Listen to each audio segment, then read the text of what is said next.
Smart money എന്ന് പറയുന്ന ഒരു കോൺസെപ്റ്റ് ഉണ്ട്, അറിയാലോ സ്മാർട്ട് മണി.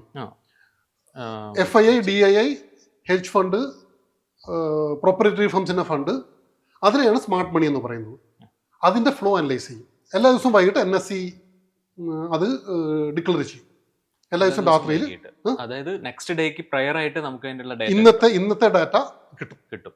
ഇന്ന് FII ക്യാഷ് മാർക്കറ്റിൽ എത്ര മേടിച്ചു, ഫ്യൂച്ചർ മാർക്കറ്റിൽ എത്ര മേടിച്ചു വിറ്റു, മറ്റേ ഓപ്ഷൻസ് മാർക്കറ്റിൽ എത്ര മേടിച്ചു വിറ്റു, ആ ഡാറ്റ വരും. NSE വെബ്സൈറ്റിലുണ്ടാവും. NSE വെബ്സൈറ്റിലുണ്ടാവും.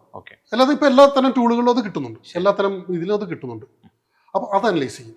ഇന്നും നമ്മുടെ മാർക്കറ്റ് ബേസ് ആയിരിക്കുന്നത് FII, DI ഡാറ്റ എങ്കിലും അത്ര ഒരു ഇതല്ല. FII ഡാറ്റയിൽ ബേസ് ചെയ്തിട്ടാണ്. FII മേടിച്ചാൽ മാർക്കറ്റ് സോൾഡ്, FII വിറ്റ് അത് പോയി. അപ്പോൾ ആ ഡാറ്റ അനലൈസ് ചെയ്യും. Watch the full video on MyFin TV YouTube channel.